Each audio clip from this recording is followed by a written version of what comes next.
Pemirsa, sebanyak 11.800 siswa SMP MTS Sederajat di Kota Denpasar, Bali mulai mengikuti tes kemampuan akademik atau TKA 2026 yang dilaksanakan serentak salah satunya pada Senin 6 April 2026. Data Disdikpora Denpasar menyebutkan dari 11.800 peserta TKA itu berasal dari 92 SMP Sederajat. Bagaimana pelaksanaan TKA dan untuk apa program ini? Ikuti laporan berikut. Kepala SMP Negeri 1 Denpasar, DRA Newayan Rayani MPD mengungkapkan bahwa pihak sekolah telah melakukan berbagai persiapan secara menyeluruh demi kelancaran pelaksanaan TKA. Secara teknis, SMPN 1 Denpasar sudah mempersiapkan sarana dan prasarana karena TKA berbasis digital. Mulai dari kesiapan listrik hingga perangkat seperti laptop semuanya sudah disiapkan secara maksimal di sekolah. Sebanyak 346 siswa SMP Negeri 1 Denpasar akan mengikuti TKA yang dibagi dalam 3 sesi. Untuk menunjang pelaksanaan ujian, sekolah telah menyiapkan sekitar 120 unit laptop agar seluruh proses berjalan lancar tanpa hambatan teknis. Lebih lanjut, Rayani menegaskan bahwa TKA tidak berkaitan dengan kelulusan siswa. Ia menekankan bahwa tujuan utama dari TKA adalah untuk mengukur kemampuan akademik serta kemandirian siswa. TKA ini tidak ada hubungannya dengan kelulusan. Ini murni untuk mengukur kemampuan dan kemandirian murid.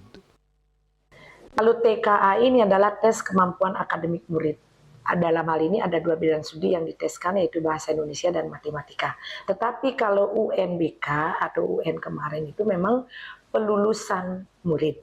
Pelulusan murid untuk di satuan pendidikan dia lulus dari kelas 9 menuju kelas yang lebih tinggi. Kelulusan, tetapi TKA ini tes kemampuan akademik saja untuk yang diukur itu. Tetapi tidak ada kaitan dengan kelulusan. Jadi anak-anak itu melakukan ini dengan bagaimana dia mengukur kemampuan akademiknya dengan jujur dan menyenangkan. Sementara itu, salah satu siswi Anak Agung Sagung Indira Nariswari mengaku telah melakukan persiapan sejak 2 bulan terakhir.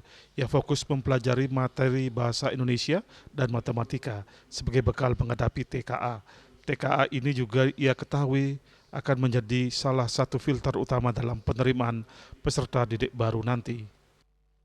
Oke, menurut saya sendiri TKA ini tuh ada bagusnya, ada mungkin kurangnya. Nah, perihal TKA menjadi salah satu syarat untuk penerimaan peserta didik baru nanti itu menurut saya agak kurang ya, karena TKA ini itu merupakan program baru oleh pemerintah dan belum dilaksanakan tahun-tahun sebelumnya, dan ujian pun juga cuma 2 hari. Dan menurut saya sebagai prioritas utama tuh kurang banget, karena rapot yang sebenarnya sudah digali sejak 3 tahun, sekitar 5 semester, dan juga prestasi-prestasi yang pernah diraih oleh siswa itu menjadi prioritas nomor 2. Rayani kembali menegaskan bahwa meskipun tidak berkaitan dengan ujian nasional maupun kelulusan, hasil TKA tetap memiliki peran penting. Menurutnya, hasil tersebut akan digunakan sebagai barometer dalam evaluasi raport pendidikan sekolah.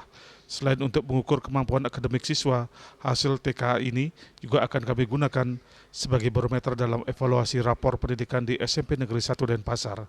Dengan persiapan matang dan dukungan sarana yang memadai, pelaksanaan TKA di SMPN 1 Denpasar diharapkan dapat berjalan lancar serta memberikan gambaran objektif terhadap kualitas pendidikan siswa. Hendra Bali TV.